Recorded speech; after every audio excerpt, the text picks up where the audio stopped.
Hello and welcome to Google Digital Garage.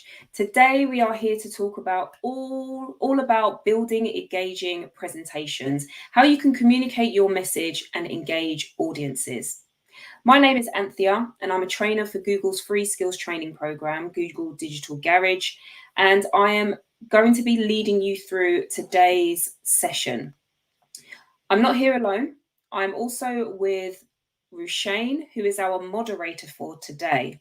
Now, Rushane is going to be based in the chat and is going to be interacting with you throughout today's session, answering some of your questions and also passing some along to myself so that I can respond to them at particular times.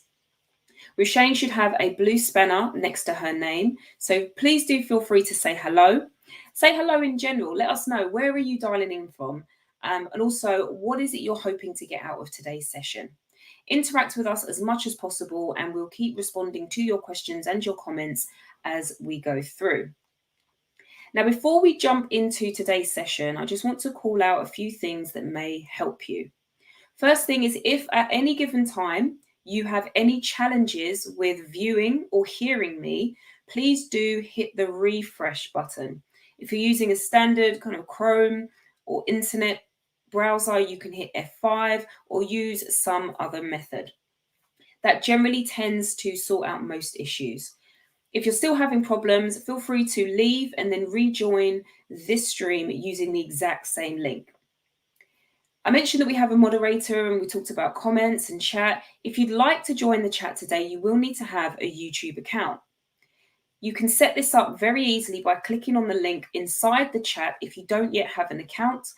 But if you do, you can just make sure that you are logged in to your account and then you'll be able to access the chat function.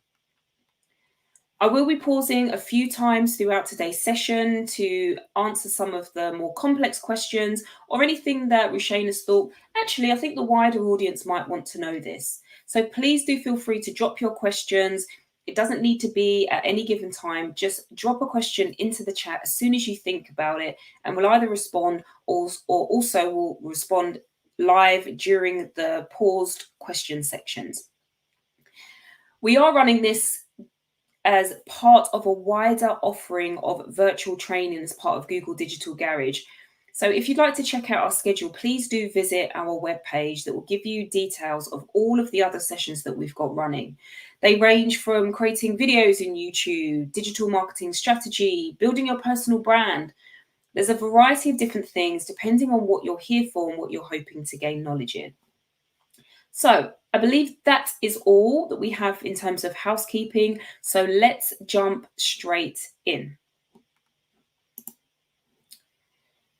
So we've got a few hellos. We've got Kumad, and forgive me if I've mispronounced that. And we've also got Hamad in the chat. Let us know where you are tuning in from and also what you're hoping to get out of today's session. We're breaking this session down into 3 sections. The first is about crafting your approach to presentations, so allowing you to become familiar with the use of presentations to achieve a desired effect. Know where to start your presentation from if you're building it from scratch. Learn some of the basic skills to present in front of an audience, but ultimately, we want you to move away from this session feeling more confident to be able to present more effectively. Depending on where you are in your journey, you may be here because you own a business, it may be, and you have to do pitches. It could be that you are part of an organization. It could be that you're looking for work at the moment. And being able to present yourself effectively is always useful. To assist you with that, we do have a variety of career certificates from Google that help you to improve your job-ready skill set. We have 5 or 6 at the moment, which range from IT support, project management, data analytics, digital marketing, and also UX design. You don't need any relevant experience or a degree in order to access this. You do need to be based in the UK, and you can access this for free using our scholarships by typing in the link that is there, which will also be posted into the chat. Now, the idea here is that you go online using the partner Coursera to access the online learning. And from there, you'll be able to work through the content that helps you to get certified. And usually that can take anywhere between 6 and 9 months, depending on how much time you invest. So if you are interested in that, please do visit the website after this session. Now we're here to talk about engaging presentations. So what I'd like to know, drop in the chat, what is the most memorable presentation that you have experienced? Now, the interesting thing is that when it comes to presentations that are memorable, unfortunately, they're not all memorable for the right reasons. It may be that someone was absolutely amazing and they delivered a TED talk and it was really interesting, insightful knowledge that you can now take away and apply to your life. It could also be that it was really, really bad. Now, I can't pinpoint the specific one. I think part of it is I've tried to block it out of my memory, but I do remember attending a presentation, and this was part of a kind of like a wider, session or series of sessions, and everything was just wrong. They had a really weird pastel yellow. The font size was way too small. They had a lot of text on there. I was really struggling to read, and it just felt like all they did was talk through every single word on the screen. There were no images, and the person did not take a breath. So this was a memorable presentation, but not for the right reason. It was very bad. So let us know, what was a memorable presentation that you've experienced, and let us know why you found it to be memorable. When we're thinking about this puts us into a position to understand what is the formula for creating engaging presentations. Well, the first part is to actually understand, why do we present in the first place? Presentations are used to support the story that the speaker is telling you, and they're using a variety of mediums such as images, text, video, and audio. Now, depending on what you do for a living, your career could depend on how you speak, write, and think, literally in that order. Because nobody knows what you think until you speak or until you write. So it's a very good way to enable you to convey messages, thoughts, and perspectives to other people. Now that we have shorter attention spans for reading, thank you social media, it makes it a lot more difficult to be as engaging as before. So this is having an opportunity to move into the minds of others so that they can see you. They can see in you the ability to get things done, and they can see that in your language and your expression. You'll also see me exemplifying some of these things as I present to you today, as I naturally use a lot of hand gestures, vocal variety, and other things. So the idea is that presenting is about informing, inspiring, instructing, entertaining, and also persuading. Just before I jump into this video, we've got a note here to say for Hamad, who said, for me, an effective presentation is where there is little text and more contextual images and graphics, making the audience listen to the presenter. Great points there. The main thing is that you want to listen to what's being said. So you use the presentation to complement that, not to distract your audience. So I want you to have a watch of this video and to think about, what type of presentation is this, and drop your answers into the chat. What you're doing right now at this very moment is killing you. More than cars or the internet, or even that little mobile device we keep talking about, the technology you're using the most almost every day is this, your tush. Nowadays, people are sitting 9.3 hours a day, which is more than we're sleeping at 7.7 hours. Sitting is so incredibly prevalent, we don't even question how much we're doing it. And because everyone else is doing it, it doesn't even occur to us that it's not okay. So instead of going to coffee meetings or fluorescent lit conference room meetings, I ask people to go on a walking meeting to the tune of 20 to 30 miles a week. It's changed my life. You'll be surprised at how fresh air drives fresh thinking, and in the way that you do, you'll bring into your life an entirely new set of ideas. Thank you. Presentation was that. Think about, the idea of having a meeting. The next time you have a one-to-one meeting, make it into a walking meeting. When you're delivering presentations, they don't need to be big and bold and grand. Sometimes they just need to be the small, simple things. So what did you take away from this presentation? And how effective would you say that the presenter was? Did you notice that she didn't have any slides? That she was able to engage her audience just by speaking? What TED Talks presenters do extremely well is they have a very clear and thought out approach. They know their topic and exactly what they want to convey to the audience, and they're able to do that in a concise amount of time by telling a story. Stories are the secret ingredient of presentations that make a difference in the world and also achieve the desired results that inspire the presentation in the first place. Stories are much more interesting than facts because stories entertain us. So the idea is to organize the facts so that they follow a simple narrative. If you are going to use slides, consider keeping each slide to one key idea, or, depending on the content, build the key ideas incrementally so that it's easy to follow. Stories generally tend to have a structure and take the audience on a journey. So if you consider that a story is a journey, when you're presenting, you're taking your audience through a journey. So the beginning is where you set up what you're presenting. The middle is where the audience goes on that journey of discovery with you. And then the ending is where you put the thoughts together and reveal any final insights. So similarly to the TED Talk we just saw, next time you have a one-to-one meeting, go for a walk-in meeting. Allow the ideas and the creativity to flow. There are a number of different types of story. When you're considering what type of story to use in your presentation, here are 4 that you can think about. An origin story. Many great inventions have an origin story.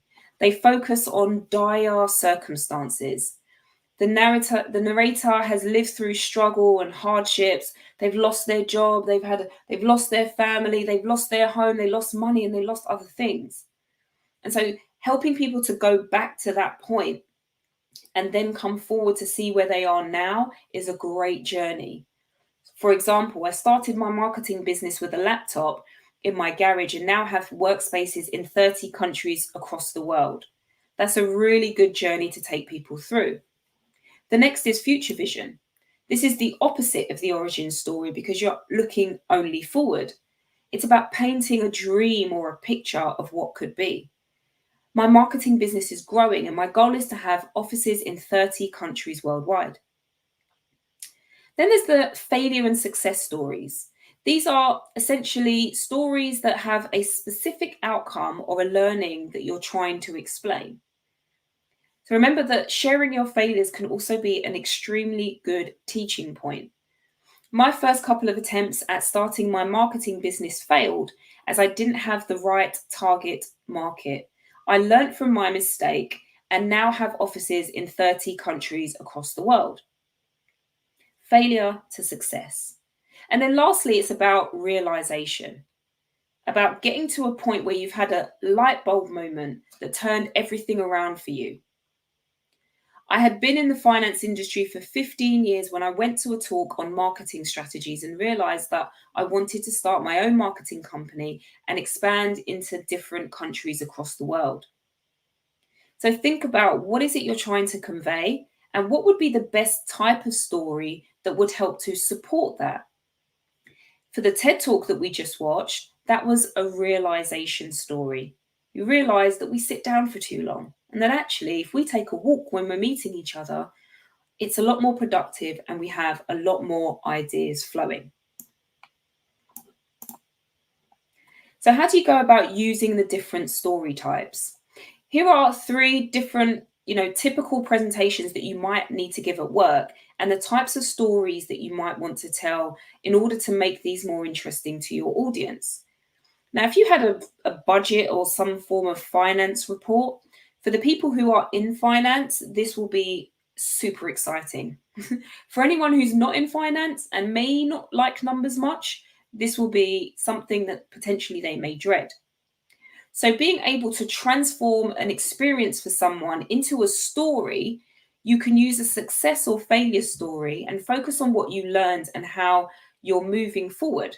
It could be about how the budget was used in the last 2 years, but how you've seen over the last 6 months things have turned around.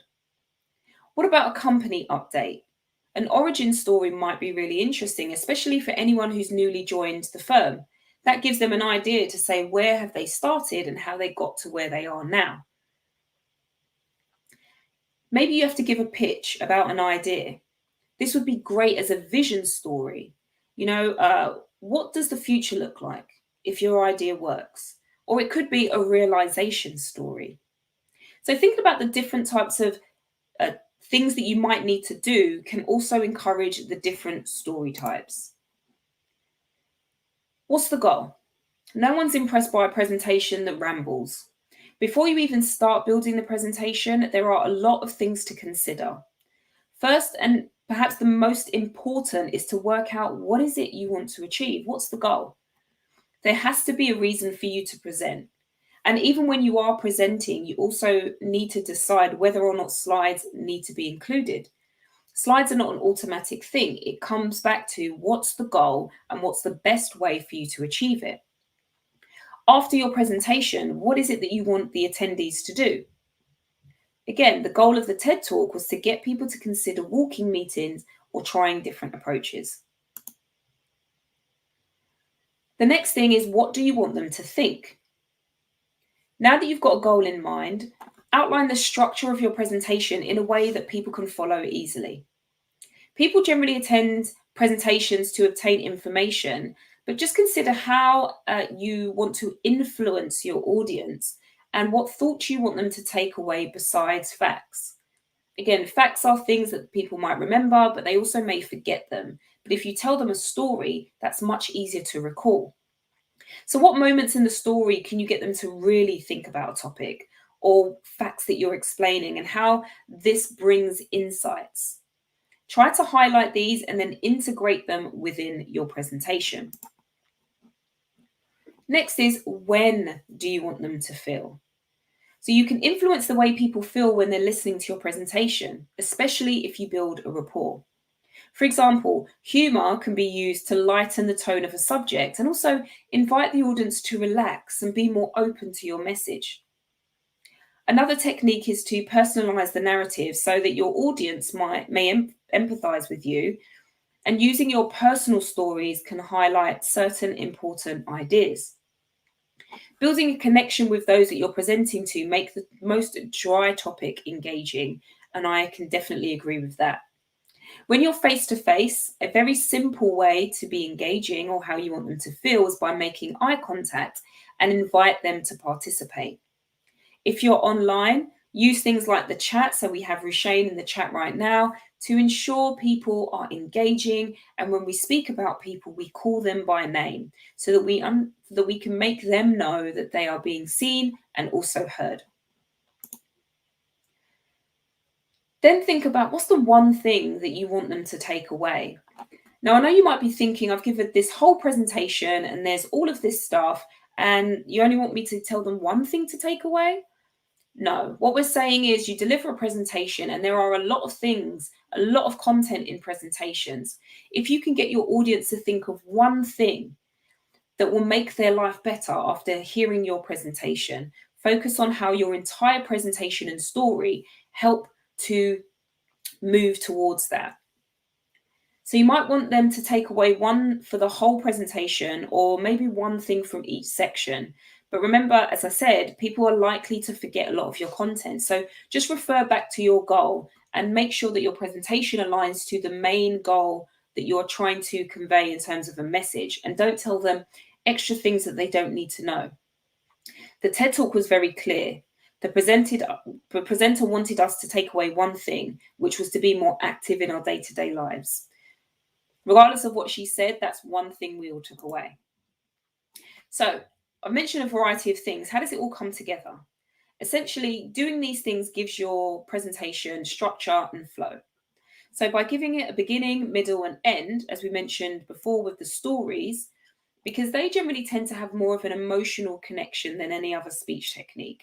So the more personal and authentic, the more powerful the response that you're going to receive. The next is for you to then consider the goals of the presentation. These create your problem and solution narrative. Always kind of thinking about how you want the audience to think and feel for each part. But to make sure all of these things come together, it's vital to do your homework. Think about what research you can do for your presentation. What's the most relevant points? Your outline is simply a list of your main points and subpoints to your presentation. The next thing is that you need to create a plan. Start strong, end strong, create a compelling hook and angle. So sit down and write that. Use a provocative statement and something that can get people engaged. Maybe tell a brief story or an anecdote. Ask a rhetorical question. Say something that shocks or surprises your audience, or bring up a problem and share the solution. This is a great way to start, especially to get people hooked.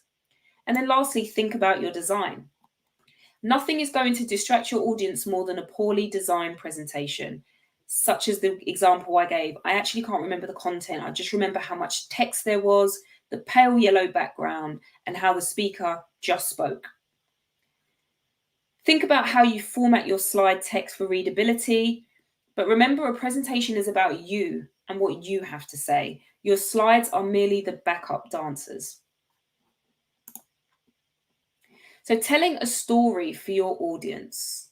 Set aside some time over the next few days to practice telling somebody a story about something that inspires you. We've spoken about a variety of different story types, so just pull something down and figure out how you want to tell it. Set a timer for about 3 minutes, and if no one is around, you can just record it and leave it a while back before watching it again. Think about your story type. So just to recap, you've got the origin type, future vision, success or failure, and realization story types, and then maybe do it again. Can you tell the same story using one of the other types? Just think about how you can practice telling a story and understanding which parts of that story are likely to hook or engage your audience. So we are now going to pause for any questions, but it doesn't look like we have any, which is absolutely fine at this stage. So do remember to pop your questions in the chat. And we'll get back to that. So Kumar, you've asked about formatting presentations and story into a single PowerPoint. I may come back to this as we will be going into how we build, a presentation. But when you say format presentations and story in a single PowerPoint, I'm not 100% sure if you're just referring to things like colors, balance of images and text. So if you can elaborate on that, then I can pick that up again in the next pause. Thank you. How do we build effective presentations? And again, Kumar, this may actually answer your question. So remember that before you deliver a presentation, it's essential to do your research and structure your thoughts. In this section, we're going to look at the tools that you can use to tell your story in an effective way. So before launching into designing a presentation, think about who the presentation is for. How can you make it as easy as possible for them to understand what you want them to know? Take today, for example. We could have easily just had me on screen talking, but a lot of the themes and the structures and the stories and the information that we are sharing means that the audience that we have may need to have a visual cue, especially being online, that they can refer to at a later date. So this format that we are using now is the most easy way for you to understand what we want you to know. We also need to think about how many people do you need to present to? It could be a job interview or a performance review, so it might be 1 or 2 people, maybe a small panel. But then if it's a business meeting or a sales pitch, you could have 10 people in there. And if you're at a conference, then you could have hundreds. If you're on the internet, then you could have thousands. So really think about, how are you going to present? How many people are you going to present to? And what restrictions may you have geographically that may lead you into one type of format or another? So the next thing is, what's the message you're trying to convey? And I can sometimes fall foul of this. I do a lot of research and I gather all of this information and I'm like, right, I want everyone to know all of this stuff. But do they all need the same information? Am I really going to keep everyone engaged throughout the entire session? So have you thought about how you can engage more of the senses when presenting? It's not just about speaking. We're speaking here. We've got visual cues. There's interaction going on. Maybe there's things for them to read, thing for you to do, right? But you won't be doing this all at the same time, but you'll be allowing people who engage in different ways to have an opportunity to engage in the way that works for them. And then lastly, think about the tools and the technology that's available to you. It might be nice to have certain things, but do you have that accessible to you? Is that available? So think about, if you're going to deliver a presentation, do you have a projector? Does it have the right cables? Do you have a laptop? Do you have one of those pens that enable the clicker to move from slide to slide? Do you have a microphone? There are so many things that you may need to consider. And then also, when you're thinking about online delivery, there are even more things you need to consider. What's the audience? What's the size? What's the location? How many slides do you need to share? What message are you going to convey? Do you have access? Do you have the ability to share? Does somebody need to host it? Do you need to have an account? There are just so many things you need to factor in. So just be mindful of what types of technology you will use to support your presentation, and always come back to your goal. To slide or not to slide. And I think this alludes to one of the comments made earlier, is that you may choose to present with or without a slide. The TED Talk was without a slide, and that was extremely powerful as it is.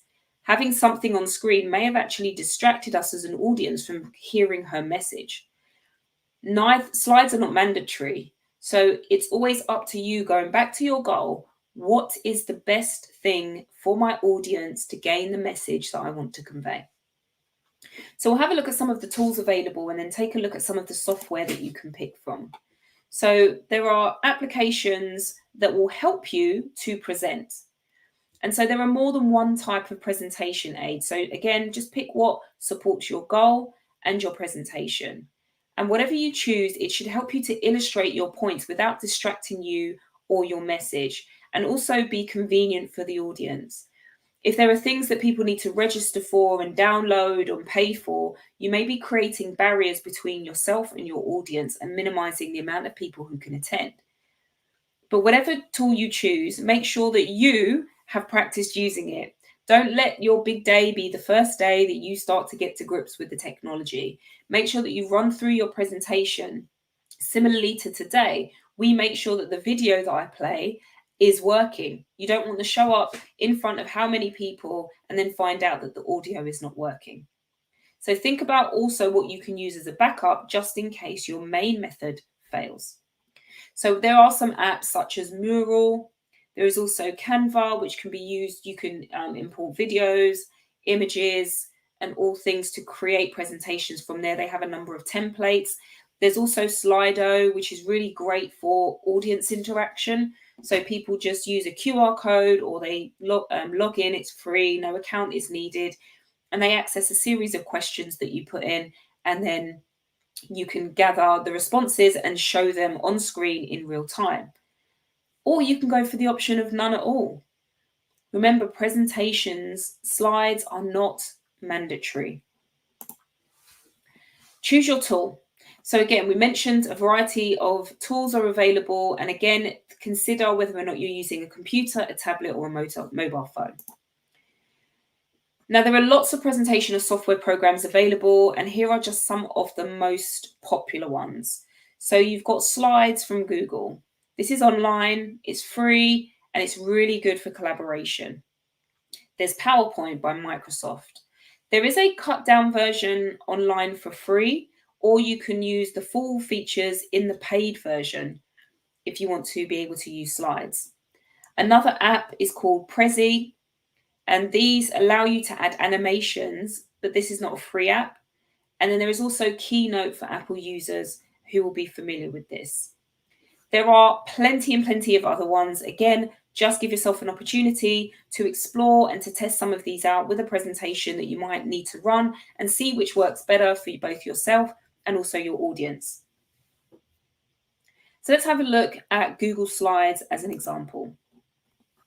Now, this is a presentation editor in Google Docs and Drive Productivity Suite. So you access it as you would your typical Sheets or Docs files. Because everything is in the cloud, it really and associated to your account, it means that you don't have to have your laptop or a specific device in order to make edits. You just need to access the internet. You also don't need to have a drive. So this is great because it allows real-time collaboration for people who might need to work on it. Maybe there's a few of you and you're putting together a presentation. You may want to bring everyone in, and people can add comments, work on separate sections. It also allows you to back up your work quickly because it will be saved to your Google Drive. And again, as I mentioned, you can access it anywhere. The good thing about this is that you can also convert it to PDF. So when we talked about having a backup, you can have your Google Slides presentation, convert it to a PDF, which you'll have somewhere separately. And if for whatever reason you don't have access to the internet, say, in a place that you're due to give a presentation, you can just revert back to the hard copy of the PDF that's saved on a drive or similar. Now, when you're using slides, consider using a theme. Customize it. Every time you give a presentation, in a way, it's a reflection of either you or the organization you're working for. So think about how you can be consistent with the themes that you're using and brands them, whether that's a personal brand or a business brand. You can choose themes and then adjust the theme. So you can either use a pre-designed template, which comes with a theme, and then you can adjust the background, the textiles, and the colors to adjust for a specific look and feel that you're going through. So again, this just makes sure that all of your titles look the same, your text looks the same, your bullet points have a specific color, your fonts are all the same. These things matter. This is very important because you don't want your audience to be distracted through very small text, a lot of random fonts, etc., simply because you didn't choose to be consistent with it. So once you've done that, you can now start figuring out how to build your presentation. As I mentioned, you can use custom themes or existing themes. So once you've chosen a theme, you can incorporate your own colors, maybe brand logos, and apply them to every slide in the presentation that you're doing. And again, it's very important to follow brand guidelines to maintain consistency. So if you are going to be using this, themes in any way, then consider our writing for social media session, as it does actually look at branding in a bit more detail, and also building your personal brand online, because that talks about how you figure out who it is you are and what you want to convey, and colors, presentations, and things are an extension of that. So just because you can make it look fancy doesn't mean that you should. Don't do too much, because that could potentially distract your audience, from hearing your message. If you ever used, word processing documents, software such as Word or Google Docs, you'll probably be familiar with some of the features and functionality available. So this navigation bar is found at the top of the screen and allows you to control the look and feel of the presentation. So again, this is all about how can I adjust the title? How can I, as in naming the presentation, how can I adjust the background, the layout, the theme, and transition, which is how it moves from one slide to the other. And for you to play it back, present it so you can see what the audience would see and then make any necessary adjustments based on that. Make sure that your title is impactful. Yes, you might want to be teaching presentation skills, but that doesn't sound fun. Building engaging presentations sounds a lot more interesting. So the title is the thing that gets us hooked.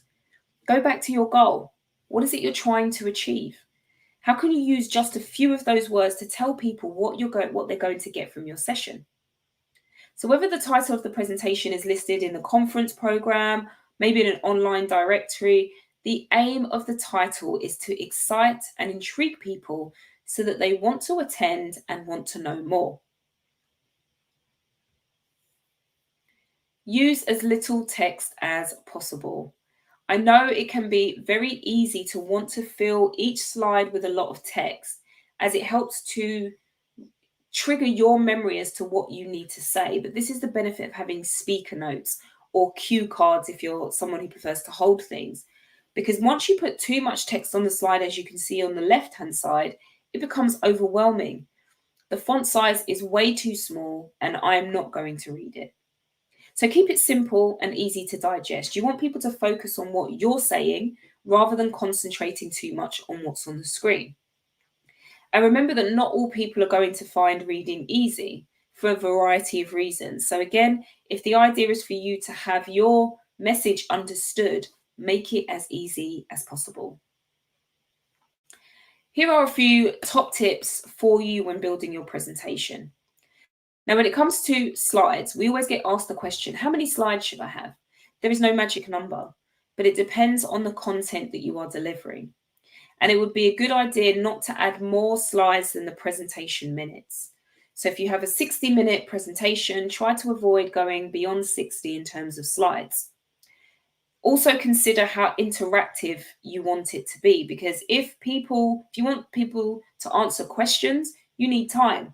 So if you have a 60-minute presentation with 60 slides that you need to speak a minute for at each, you're not giving an opportunity to pause, to reflect, to ask questions. So again, keep your bullet points concise.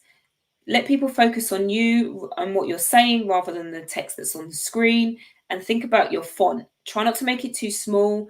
I think the minimum most presentations should be is about font size 28 for text, and you can go up 36 plus for titles. Consider how you can vary your content. So it's not just text, and I think it's been mentioned in the chat. You can use images, you can use charts or graphs. You can also use audio and video. That breaks up the flow and the monotony of text and allows people to engage with your presentation differently. Also consider changing your pace. Keep it interesting. If I spoke like this for the entire hour today, at some point you won't even realize that I've moved on to a new slide. By changing the pace up, increasing my voice, going low, being a bit louder, or maybe speaking a bit softer, you'll move through and help people to understand which points are most impactful. And other times you might slow it down and really reinforce that story, helping them to explore and also to explain your concept.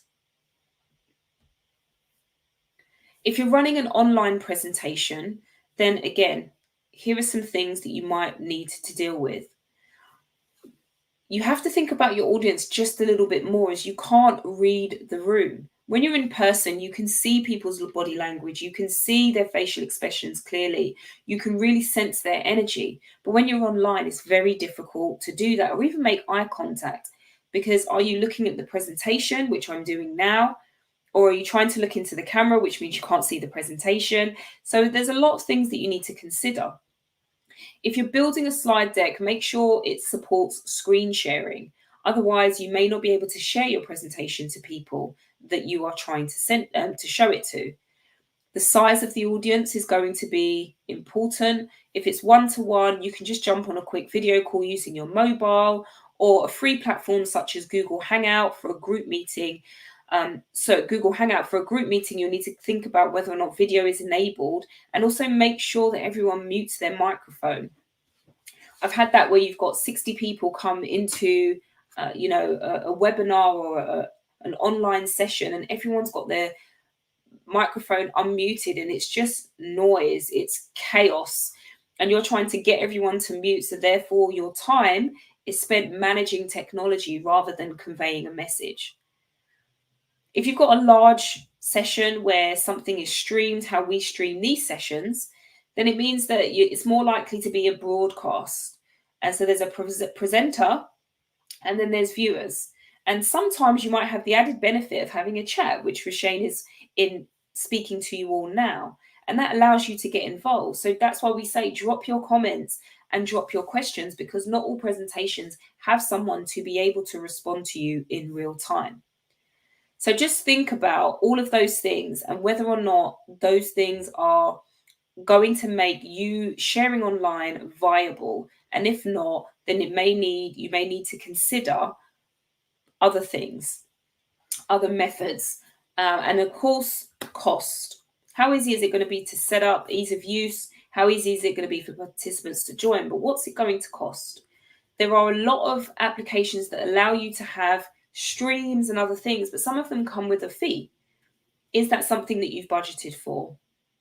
And is that something that you want to spend on for this? Again, some of that is linked to frequency. If you're doing something on a regular basis, it might be worthwhile. But if it's just a one-off, do you really want to pay? And if not, what are the other options that you've got? Okay, so we're just stopping for questions. Hopefully, Kumad, we've answered your question about formatting presentations and story into a single PowerPoint. I don't believe there are any other questions. So we will move on. Keep posting them into the chat and we'll pick them up on the next section. So we know that we want to present something. We now have a clear story. We now know how we're going to use the technology to support that story. How can you deliver it in a way that makes it engaging and effective to a variety of different audiences? A successful presentation should offer more than consistent structure and slides. It should be about the gestures that you use, the facial expression, how you use your voice, and your conviction for what it is that you are talking about. All of these have got to be right. So remember that the audience is there to engage with you and not just a particular slide deck. So what kind of presenter are you going to be? Remember at the beginning, I had asked you to think about the best and worst presentations. Well, normally the difference between the two is the person doing the talking. So in my example, yes, there was a lot of text on the screen, but all I can just remember is this person droning on and their voice didn't change. So I had no idea what felt to be more important or maybe less important or something I needed to pay attention to. Some people believe that good, confident speakers have some sort of natural gift, that you either have it or you don't. But that's not true. Presenting is a skill and skills can be learned, just like anything else.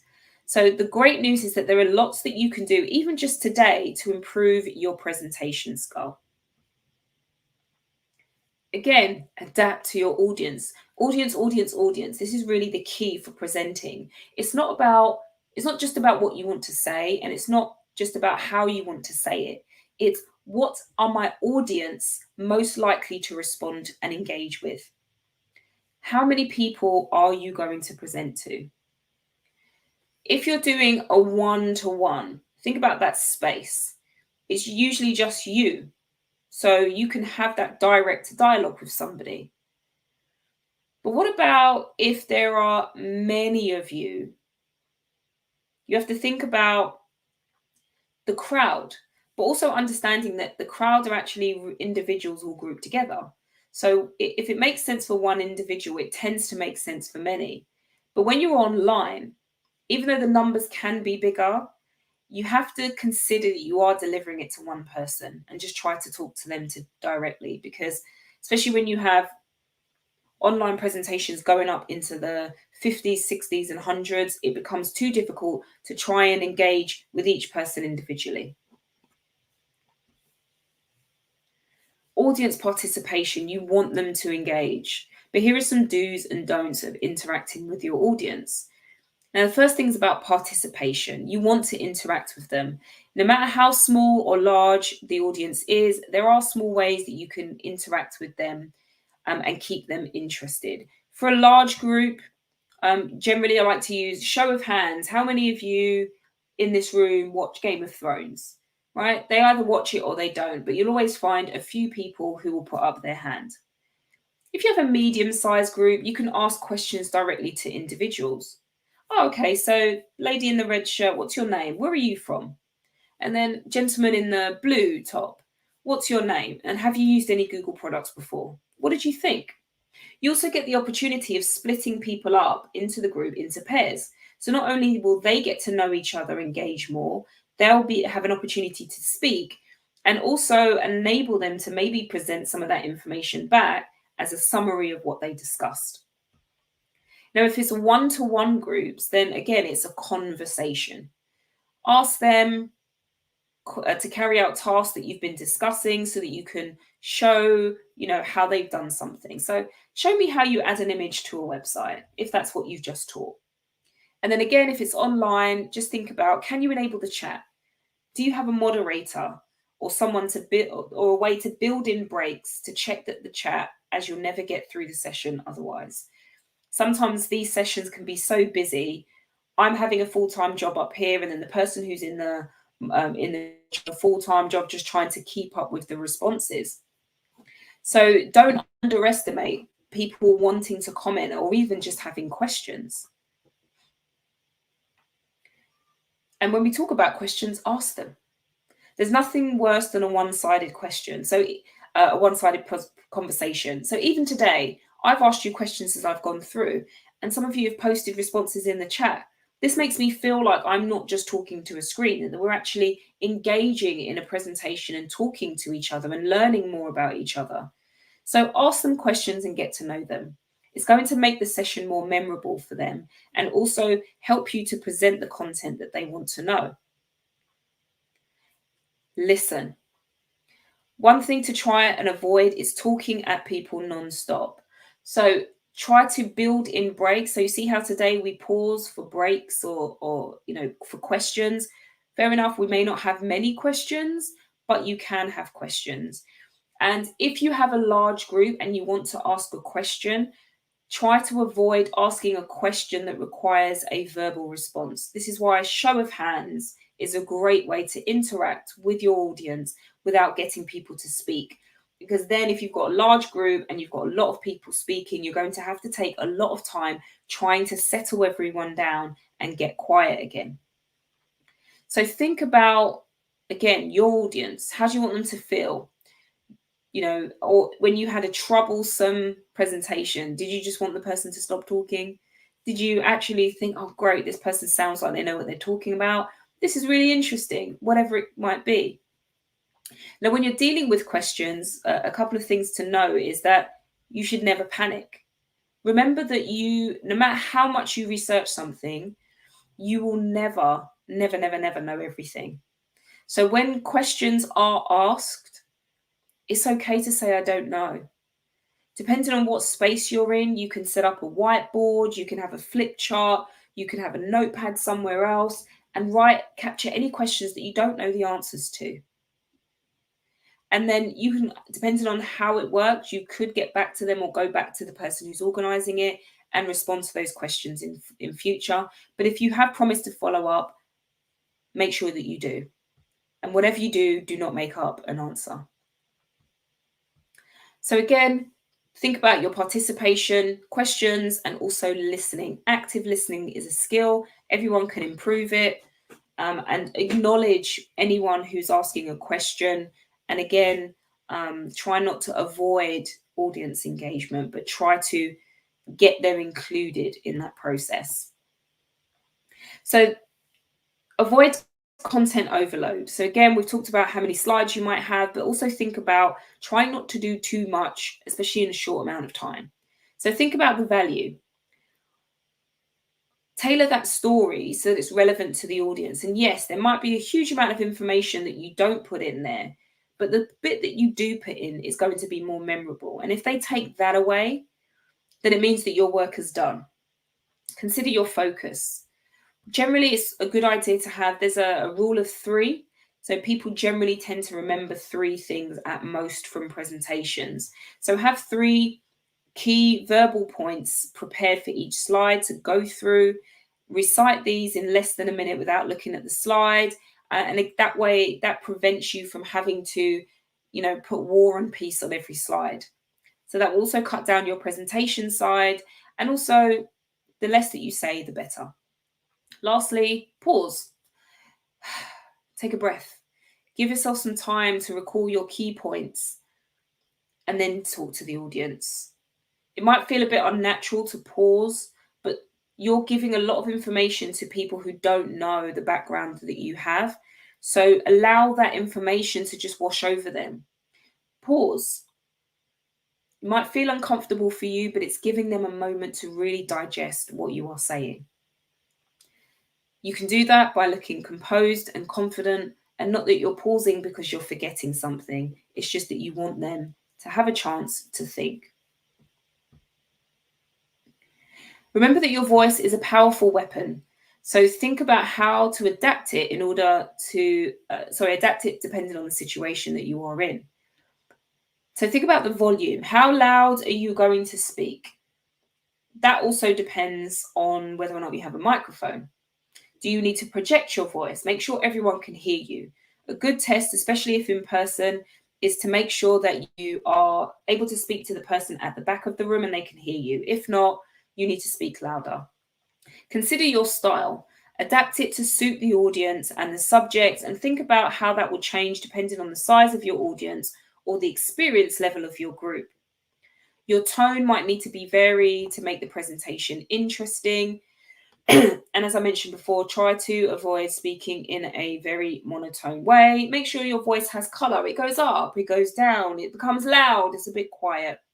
And also change up the pace. What is your body doing? Your body language is about your gesture, your stance, your facial expressions. These are all more important when the eyes of an audience are on you. So when you're presenting, be strong, have positive body language, and that becomes an essential tool in helping you to build credibility, express your emotions, and also connect with your listeners. Excuse me. So, are you happy or sad? Are you nervous or confident? Are you honest or trustworthy?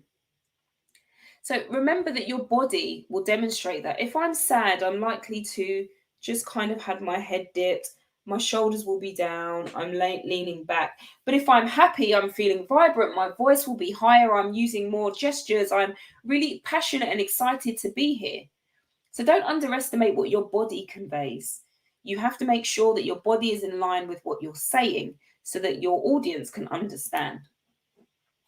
Now, they also have things called power poses, and I definitely would like to invite you to try this now. Think about how you pose. There is the Wonder Woman pose where the arms are on her shoulders are up, she's looking out very confident. And then there's also the performer with the neckline up, head up, huge smile on their face, ready to go. So this is all about you having those power poses. I'm not saying going on stage and, have a power pose like that. Essentially, what I'm saying is try that for a couple of minutes before you give your presentation. And what you'll find is that your whole body language changes to adapt to that pose that you are giving. Be mindful of your stance. Make sure that you present with energy, enthusiasm, and excitement. Consider your movement. Gesture naturally. It doesn't need to be that you are always doing something over here. If you naturally use your hands, use them. If you don't. But just consider how you can move naturally and connect. Someone mentioned something about being confident about making eye contact.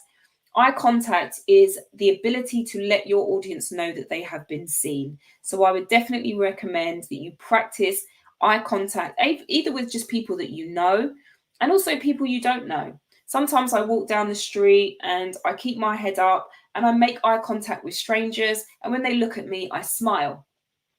They may feel it's a bit awkward, but I think it creates a human connection. And the smile just says, I see you and I want you to have a nice day. Making that eye contact with someone can actually change their entire day. And it doesn't mean a stare down. 4-5 seconds is more than enough. But it's just an opportunity to say, I see you. I welcome you. And that's it. Practice, practice, practice. This is one thing we've probably heard all of our lives, but practice, practice, practice. Once you figured out what your presentation is, to enable you to be more relaxed, to allow you to have the right gestures and to ensure that your tone matches, the story and what you're trying to say, really get into practice. You don't want it to be like, bear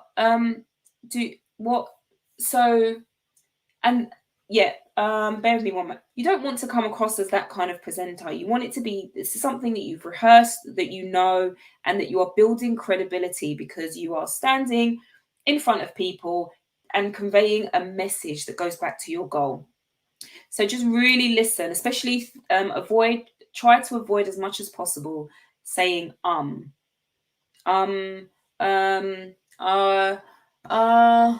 people can do that a lot and it's very distracting. If you don't know what to say, pause. Give yourself a couple of seconds to figure out what the next sentence is and then go with it. Pausing might feel uncomfortable, but it's fine. So,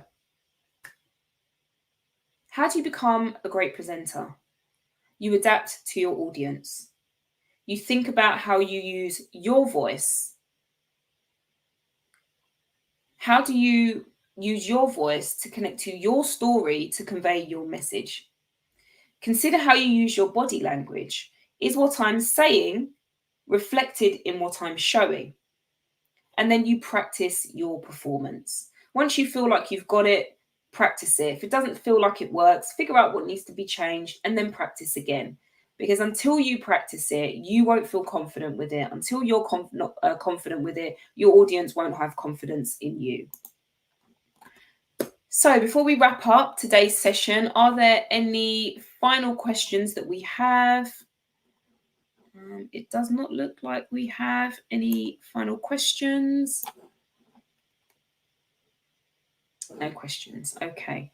I'm going to take that as that this was such an engaging presentation on building engaging presentations that there are no questions to be asked and that you've got all of the information you need. And do remember that this link is available for the next 24 hours. So if you want to come back and review anything that we've gone through today, just click on the next link, the same link in the next day, and you'll be able to access it. So before we wrap up, what are the next steps? There are lots of things to take away. So this is about figuring out how are you going to take one thing from today's presentation and use that to improve your presentations moving forward. Please do drop that in the chat. It will be lovely for us to know what you've gotten out of today's session. As mentioned at the top of the session, we have free career certificates from Google available for those who are based in the UK. Now, there are a number of different skills aligned to this, such as UX design, digital marketing, data analytics, project management, IT support, and the list continues to grow. So if you would like to get that, then please do please do visit the website if you're based in the UK. And in terms of attending today's session, there are no certificates, as this is a webinar rather than a training session. It would need to be much more interactive for that to happen. Please also visit our website. We'd like to know how we did today. So please go to goo.gle/digital garage feedback and let us know how you found today's session and also what you would like to see more of in the future. Also visit our website for any other webinars that we might be running on a variety of subjects. Please check back there often as they are constantly adding new sessions back into the catalogue. So lastly, I would love to just thank you all for attending today. I hope you've managed to take one thing away that's going to help you build a more engaging presentation, and we hope to see you again on another session soon. Enjoy the rest of your day. Goodbye.